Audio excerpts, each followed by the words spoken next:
दुनिया बड़ी निर्दयी है, भगवान के पिता को भी नहीं छोड़ती। देवकी वसुदेव जेल में है बेचारे। क्या गुनाह किया देवकी वसुदेव ने? कोई गुनाह नहीं। देवकी का विवाह करके कंस जा रहा था, विदाई करने के बहन की विदाई। देवकी कंस की चचेरी बहन है। ये कंस कौन है?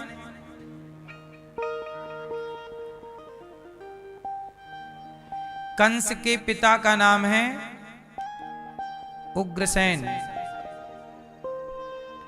उग्रसेन जी का विवाह हुआ था पद्मावती से।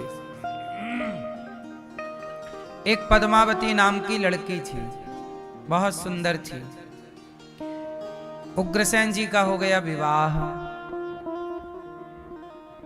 अब उग्रसेन जी पद्मावती के प्यार में हो गए पागल, जो कि सही भी है। पत्नी के प्यार में पागल हो जाना सही है कि नहीं?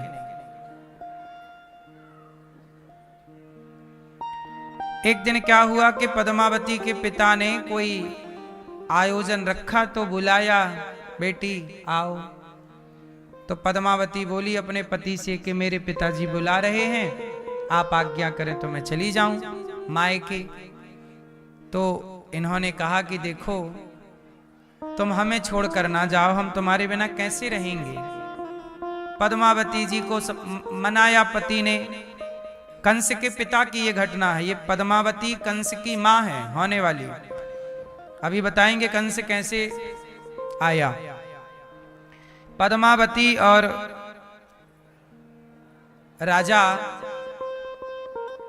राजा ने रोका,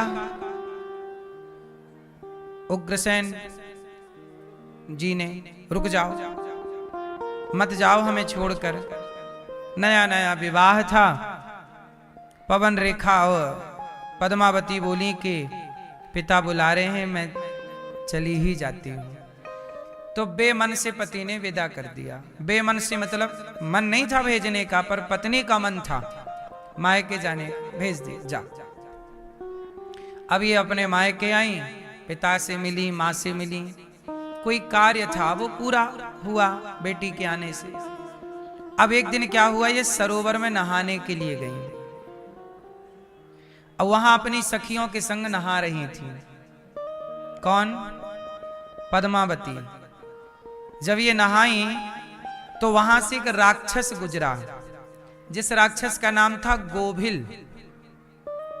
गोभिल नाम का एक राक्षस था, वो वहां से गुजरा और उसने देखा कि एक सुंदर सी स्त्री स्नान कर रही है। तो वो राक्षस तो राक्षस माया भी था। उस राक्षस ने ध्यान लगाया और ध्यान करके देखा कि ये महिला कौन है। तो वो ध्यान से देखिए राक्षस भी ध्यान से देख लेते थे पहले। ध्यान से देख लिया और देखा कि ये तो उग्रसेन की पत्नी है। तो उस गोभिल नाम के दैत्य ने क्या किया कि उग्रसेन का ही रूप बना लिया। और वो पूरी कहानी समझ गया राक्षस, किसके पति मना कर रहे थे फिर भी आ गई। तो पति का रूप बना लिया और गोभिल नाम का दैत्य गया, बुलाया, यहां आओ। उसे लगा पति आ गए, तो पति के पास चली गई। बोले आप यहां कैसे? बोले तुम इसको रोका था, तुम रुकी नहीं, तो हम भी तुम्हारे पीछे पीछे आ गए। पत्नी बोली अच्छा हुआ आ गए आप। तो वो जंगल में गया उस पद्मावती को लेकर, और उसके संग वो जंगल में रमण करने लग गया। और उसके रमण से वह स्त्री हो गई गर्भवती। और जब गर्भवती हुई तब पद्मावती ने ध्यान से देखा कि ये मेरे पति जैसा तो कुछ डाउट है, क्योंकि पति के जो निशान था शरीर में वो इनके नहीं है। तो पद्मावती समझ गई कि ये कोई छल हो रहा मेरे साथ, ये कोई राक्षस है।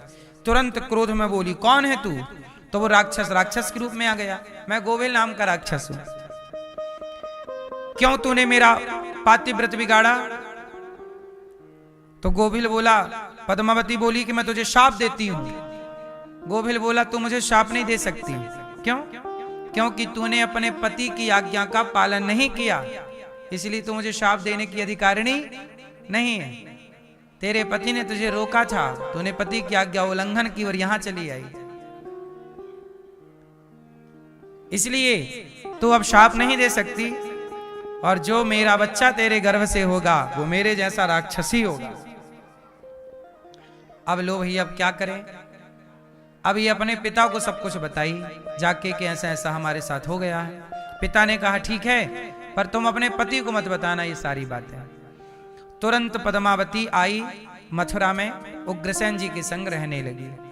और जब इनके बच्चा हुआ तो उग्रसेन जी को लगा कि मेरा ही बच्चा है। वही गोभिल नाम के दैत्य का बेटा बाद में कंस हुआ, जबकि कंस के पिता उग्रसेन तो बड़े अच्छे राजा थे, धर्मात्मा राजा थे। तो ये दुष्ट कैसे हुआ? तो ये दुष्ट ऐसे हुआ, इसलिए हम लोग कहते हैं कि लिव इन में ना रहा करो। अब ये क्या चाहिए, लिव इन ही तो था एक प्रकार का, तनिक सी देर का मान लो। जब आप अपने पति के अतिरिक्त किसी और से संबंध बनाते हैं तो आप अपना पातिव्रत धर्म बिगाड़ लेते हैं। ये बात पुरुषों पर भी लागू है कि आप विवाह के पहले अन्य स्त्रियों के संग यदि संबंध बनाते हैं तो आप किसी श्रेष्ठ पुत्र के, श्रेष्ठ संतान के पिता या माता होने का गौरव नहीं पाते। आपके यहां फिर कोई राक्षस ही पैदा होगा, है ना। इसलिए अपने पति के सिवा आपका स्पर्श कोई ना करे, पत्नी के सिवा आपका स्पर्श कोई ना करे। इसलिए ये भारत चरित्रवानों का देश है। राम चरित्र सुनवे को रसिया, राम लखन सीता मन बसिया। इसलिए कहते हैं पति की आज्ञा का पालन होना चाहिए। क्यों? क्योंकि पति की आज्ञा का पालन यदि पद्मावती करती तो आज ये हादसा ना होता। इसलिए कहते हैं कि एक दूसरे की बात मानना चाहिए और एक दूसरे के साथ पवित्र रहना चाहिए। किसी और के साथ आपका मन है, किसी और के संग आप घूम फिर के आ जाएं और फिर अपनी पत्नी या पति के संग रहें, वह सही नहीं है। लोग करते हैं लेकिन ठीक नहीं है। इसलिए हमारे यहां राम जी ने क्या किया, मर्यादा की स्थापना की। पत्नी के अतिरिक्त कोई नारी नहीं। रावण के पास तो सीता आई, रावण ने सीता को देखा तो मोहित हो गया, चुरा के ले गया। लेकिन रावण की बहन सूपनखा राम के पास आई और राम से कहती है कि तू सम पुरुष ना मो सम नारी, तुम बहुत सुंदर हो, हमसे विवाह कर लो। राम जी भी चाहते तो रावण की बहन से विवाह कर लेते, उसके साथ रह लेते, पर नहीं, राम मर्यादा पुरुषोत्तम है। राम यही तो समाज को मैसेज देना चाहते हैं कि कितनी भी सुंदर नारी सामने आ जाए, कितना भी सुंदर पुरुष सामने आ जाए, कितना भी धनवान व्यक्ति, धनवान स्त्री आ जाए, लेकिन अपनी स्त्री को, अपने पुरुष को कभी धोखा दे करके पराये स्त्री, पराये पुरुष का दर्शन भी नहीं करना चाहिए। दोनों बातें सामने थी। राम के सामने रावण की बहन थी और बहुत सुंदर बनकर आई थी सूपनखा। राम चाहते तो मोहित हो जाते। और रावण के सामने सीता जी हैं। सीता जी को रावण बोलता है कि ये सोने की लंका आज से तेरी, इतना लोभ दिया।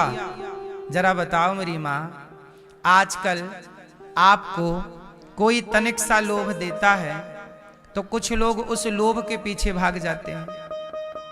मैया, कभी किसी के लोभ में नहीं आना चाहिए। तुम्हें कोई कितना भी लोभ दे, उस लोभ में नहीं आना चाहिए। हमारा पति फटी साड़ी दे वो अच्छी है, और कोई दूसरा मर्द हमें 5,000 की साड़ी दे, हमें उसकी तरफ देखना भी नहीं चाहिए। क्योंकि कोई पराया व्यक्ति आज आपको सोना देगा, साड़ी देगा, जब वो सब चीजें देगा, कल आपसे आपका चरित्र मांगेगा तो आप मना ना कर पाओगी। इसलिए अपने को किसी के हाथ में बेचो मत, किसी को सौंपो मत। और ये दुनिया फ्री में आपको कुछ भी नहीं देता। दुनिया फ्री में आपको क्यों दे रही है? जरा सोचो ना, कोई आपको 50,000 का मोबाइल गिफ्ट कर रहा है, मान लो। आजकल लड़का लड़की क्या हो रहा बाजार में, गर्लफ्रेंड बॉयफ्रेंड में क्या चल रहा है?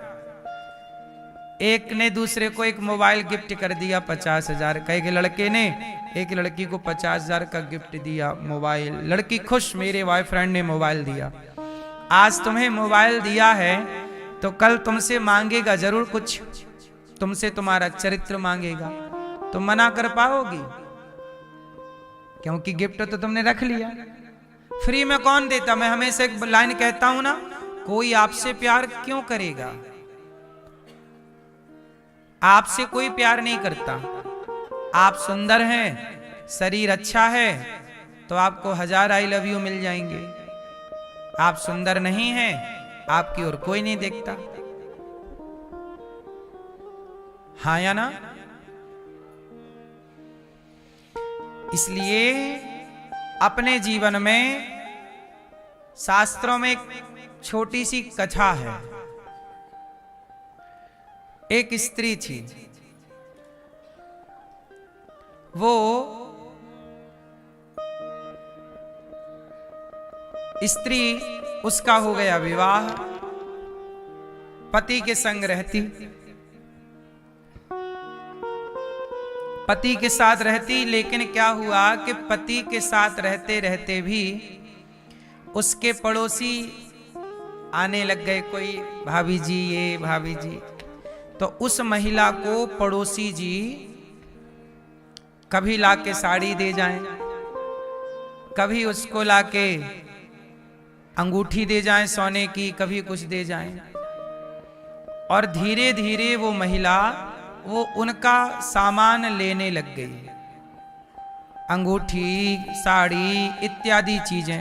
अच्छा, पति काम करने चले जाएं तो पति जब ना रहे तो पड़ोसियों से, अन्य पुरुषों से मिलने जुलने लग गई। और धीरे धीरे वो महिला अपने चरित्र को बिगाड़ बैठी।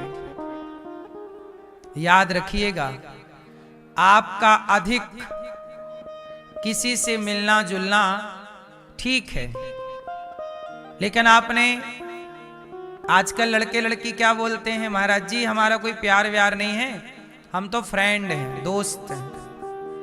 क्या है हम लोग? कोई गड़बड़ झाला नहीं है, दोस्त है। लेकिन इन दोस्तों को एक गाना सुनाओ आप, इन दोस्तों को एक गीत सुना दिया करो कि दिल लगी ने दी हवा, थोड़ा सा धुआं उठा और आग जल गई, तेरी मेरी दोस्ती प्यार में बदल गई। है? ये जो कहते हैं कि कुछ गड़बड़ झाला नहीं है, केवल हम दोस्त हैं, तुम्हारी दोस्ती कब प्यार में और प्यार के बाद कब दुष्कर्म में बदल जाए, वैलेंटाइन डे बस आने दो, ये सारी दोस्ती धरी रह जाती है, डॉक्टरों के चक्कर लगाने लग जाती हैं। फिर कुछ बहनें के पेट में गुड़गुड़ हो रहा है?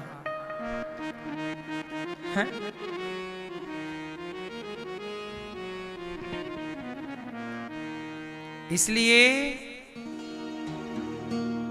दोस्ती किन से होनी चाहिए? क्या राम की रावण से दोस्ती सही थी? बोलो, क्या राम के दोस्त रावण जैसे हो सकते हैं? नहीं। दोस्त किसे बनाना चाहिए? क्या आपका कोई दोस्त आतंकवादी हो सकता है? आप जो आतंकवादी है, क्या आप उसे अपना दोस्त बना सकते हैं? फिर जो देश से गद्दारी कर रहा है, क्या आप उसे दोस्त बना सकते हैं? नहीं मेरी मां, राम चरित्रवान है तो आप देख लो, राम के जितने दोस्त हैं वो भी चरित्रवान ही हैं। राम की रावण से नहीं बनी। क्यों नहीं बनी? क्योंकि दोनों की विचारधारा अलग अलग। दोस्त हमेशा विचारधारा से बनते हैं, इसलिए दोस्ती उनसे ना कीजिएगा जिनकी दोस्ती कल दुष्कर्म में बदल जाए, क्योंकि इसमें नुकसान आपका होगा। तो इसलिए मेरी बहनों, कोई आपको कितना भी महंगा गिफ्ट दे, मत लिया करो। आपके पिताजी, आपकी माँ जो आपको दें वो आपके लिए अच्छा है, क्योंकि दुनिया आपको खरीदना चाहती है। आप बिकाऊ हैं तो ऑफर मिल जाएंगे आपको। कितना कीमत लगा रहे हो अपनी, है ना? 1,50,000 में 2 लाख 4 लाख का गिफ्ट कोई दे आपको और आप बिक गए, तो आपने अपने को नहीं बेचा, आपने अपना चरित्र बेच दिया है उसे।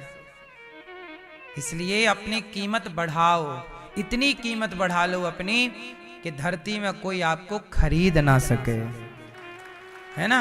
आपको कोई खरीद ना सके। इतना मजबूत आपका चरित्र होना चाहिए, इतने पवित्र आपके विचार होना चाहिए कि आपकी ओर कोई आंख उठाकर ना देख सके। ये हर बहन और हर भाई के लिए है, पुरुषों के लिए भी है, स्त्रियों के लिए भी है। अब एक पत्नी थी, उसके पति बाहर चले जाएं तो वो पड़ोसियों से वो रहने लग गई गलत संगति में। उसके पति को पता लगा कि पत्नी मेरी किसी गलत पुरुष के संग, पुरुषों के साथ रहने लग गई है। पुरुष को पता लगा, उसने भेज दिया मायके, तू मायके चली जा। मायके में उसके माँ बाप समझाएंगे तो शायद ठीक हो जाए, पर वो आदत तो बिगड़ गई। पराये पुरुष का एक बार नशा लग जाए किसी को, पराई स्त्री का नशा लग जाए किसी को, तो व्यक्ति फिर जल्दी छूटता नहीं। यह भी एक नशा है मेरी माँ। शराबी को शराब का नशा, गंजेड़ी को गांजा का नशा, जुआड़ी को जुए का नशा, तो पराई स्त्री पराये पुरुष का भी एक नशा ही है। कहते ना, भूख 2 प्रकार की होती है। एक पेट की भूख होती है। पेट की भूख तो जल्दी से भोजन, रोटी खा लो, दाल सब्जी खा लो तो मिट जाती है। पेट की भूख मिट जाती है दाल चावल सब्जी रोटी से। पर एक भूख और होती है जो चमड़ी की भूख होती है। पेट की भूख तो मिट जाती है, पर चमड़ी की भूख मिटाए मिटाए नहीं मिटती। इसलिए चमड़ी की भूख के कारण ही तो रावण का सर्वनाश हो गया। रावण को कौन सी भूख लगाई? बोलो। चमड़ी की भूख। शरीर में क्या है? चमड़ा, चमड़ी ही तो है। आज के लड़के लड़कियां, एक स्त्री पुरुष एक दूसरे के प्यार में पागल हैं। ये प्यार में पागल हैं कि चमड़े के लिए पागल हैं? प्यार तो बहाना है, पागल काहे के लिए है? चमड़ा के लिए। चमड़े की भूख है, और यही भूख सर्वनाश करती है, अच्छे अच्छों को गिरा देती है ये भूख। रावण जैसे ज्ञानियों को सर्वनाश के घाट तक पहुंचा दिया इस भूख ने। इसलिए कहता हूं, अपनी पत्नी में खुश रहा करो, अपने पति में खुश रहा करो। पराई स्त्री पराई पुरुष को मत देखना। उदाहरण आप समझो ना, रावण जैसों का सर्वनाश हो गया जो इतना पावरफुल था।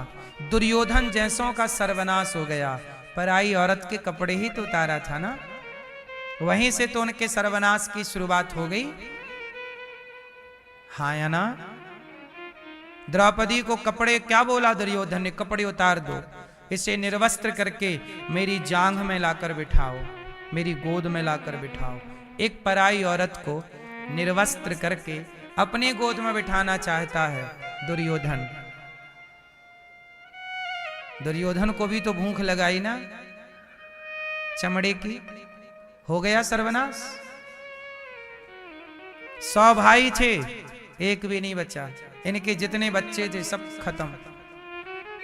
गलती एक दुर्योधन की थी और सजा 99 निर्दोष भाइयों को मिली, और 99 भाइयों के 1-1, 2-2, 4-4 जो बच्चे रहे होंगे सब मारे गए। धृतराष्ट्र जी जब मरे तो उन्हें कोई चिता पे आग लगाने वाला नहीं बचा। 100 बेटे थे ना, 100 बेटे धृतराष्ट्र के, 100 बेटे थे, तो बेटों के बेटे कितने रहे? 100 के आप दो दो भी मानो तो 200 हो गए। किसी के 4 थे, किसी के 3 थे, किसी के 5 थे, किसी का 1 था। लेकिन देखो, गलती एक दुर्योधन की, नाश सबका। गलती एक रावण की, नाश सबका। गेहूं के संग कौन पिसता है? मेरी मां, अपने बच्चों को चरित्रवान बनाइएगा। 1 क्लास कम पढ़ेंगे चलेगा, पर चरित्रवान होंगे ना तो पक्का खरा सोना रहेगा। इसलिए प्राण जाए तो जाए, पर चरित्र ना जाए। चरित्र, राम चरित्र सुनबे कौन रसिया, राम लखन सीता मन बसिया। आप कहते ना, कहते हैं कि धन गया तो कुछ नहीं गया, धन गया तो कुछ नहीं गया, स्वास्थ्य गया तो थोड़ा सा गया, कुछ गया, पर चरित्र गया तो सब चला गया। चरित्र चला जाए आपका तो फिर आपके पास कुछ नहीं बचा। ये बात सही है कि गलत है? इसलिए हम भारतवासी हैं। अमेरिका के लोग चरित्र की वैल्यू नहीं करते, वहां चरित्र नहीं है, वहां केवल चित्र है। वहां तो हर साल, हर 2 साल के अंदर स्त्री पुरुष अपना बदलते रहते हैं, पति पत्नी। वहां सारी जिंदगी में आदमी, एक पुरुष वहां पर मरने तक कम से कम 10 स्त्रियों के संग रह चुका होता है। वहां की स्त्रियां भी ऐसी ही हैं विदेशों में। वहां चरित्र नहीं है। चरित्र की बात यदि कहीं है तो पूरी दुनिया घूम के आइएगा। भारत में विधवा स्त्रियां मिलती हैं। भारत में कैसी स्त्रियां मिलती हैं? विधवा। आप पूरी दुनिया घूम के आइए, आपको कोई विधवा स्त्री नहीं मिलेगी। क्यों? वहां कोई विधवा होती ही नहीं है। एक गया तो दूसरा जिंदाबाद, दूसरा गया तीसरा जिंदाबाद। लेकिन हमारे भारत में देखिए कि पति मर जाए तो उसी की विधवा रह करके सारी जिंदगी गुजार देती हैं। हमारी अपनी मौसी है, मेरी अपनी मौसी अभी हैं, अत्यधिक वृद्धावस्था आ गई है उनकी। मेरी अपनी बड़ी मौसी, सबसे बड़ी मौसी, तो 5, हमारी मां 5 बहनें हैं, तो 4 मौसी हो गई हमारी। तो जो हमारी सबसे बड़ी मौसी है, वो मौसी का विवाह हुआ और विदाई नहीं हुई थी। पहले क्या था कि विवाह हो जाता था और विदाई नहीं होती थी। विदाई होती थी 2 साल बाद, 3 साल बाद, सुना है पुराना सिस्टम।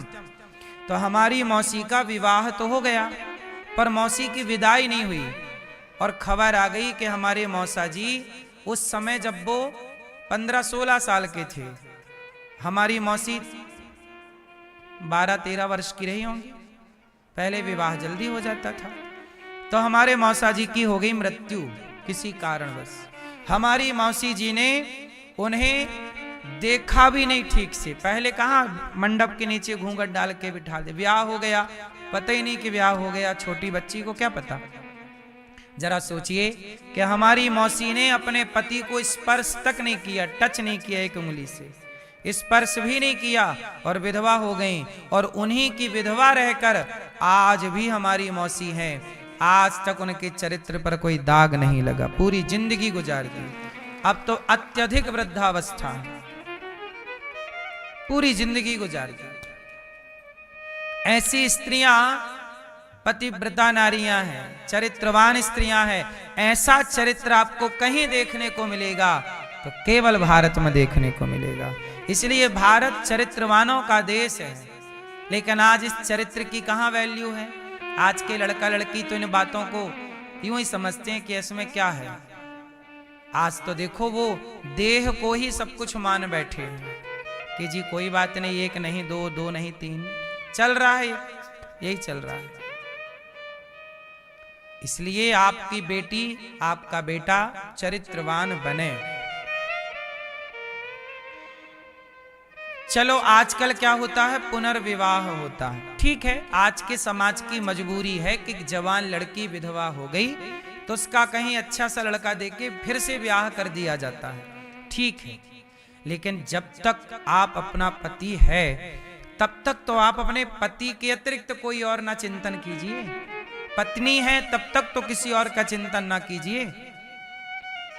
चलो चला गया या चली गई कोई, तो पुनर्विवाह एक व्यवस्था रही है समाज की, जिस व्यवस्था को राजा राम मोहन राय जी ने स्थापित की।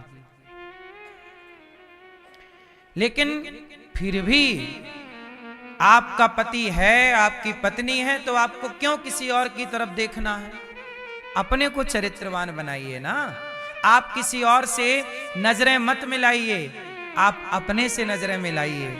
आप किसी और को मत कहिए कि मैं सही हूं, आप अपने से कह के बताइए कि आप सही हैं कि आप गलत हैं। क्योंकि जवाब आपको जवाब मुझे नहीं देना और मुझे जवाब आपको नहीं देना, हम दोनों को जवाब ईश्वर को देना है। और जिसे जवाब देना है वो हर समय देख रहा है कि क्या सही है और क्या गलत।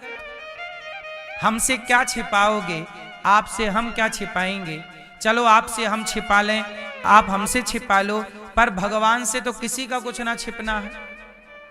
इसलिए जब ईश्वर हिसाब लेंगे तो उनकी नजरों से गिर मत जाना, इस बात का ख्याल रखना। तो कैसे रहोगे आप लोग? क्यों भैया, कैसे रहोगे? कैसे रहोगे मेरी मां? जोर से, चरित्रवान रहिएगा। कैसे रहोगे? चरित्र का ख्याल। हमारे भारत में किसकी पूजा है? चरित्र की। इसलिए तुलसीदास जी ने क्या लिखा? राम जी का चरित्र लिखा, रामचरित्र मानस। भगवान इस तरह से कंस पैदा हुआ, और कंस जब अपनी बहन को विदा करने जा रहा था तो आकाशवाणी हो गई कि कंस, तू जिस बहन को विदा कर रहा है उसका 8वां गर्भ तेरा काल होगा। अब तो कंस बिगड़ गया, बोला बहन को ही मार डालता हूं, ना रहेगी बहन, ना होगा बच्चा, ना मरूंगा मैं। वसुदेव जी ने समझाया कि बहन को मारेगा पाप लगेगा, तुझे बच्चे से डर है, मैं तुझे बच्चा दे दूंगा। कंस ने जेल में बंद कर दिया। देवकी माँ के 6 पुत्रों को कंस ने मार डाला। 7वां बच्चा हुआ तो देवकी माँ के गर्भ से निकालकर रोहिणी माँ के गर्भ में ट्रांसफर किया, जो बलराम जी कहलाए। और 8वें गर्भ में भगवान नारायण माता देवकी के यहाँ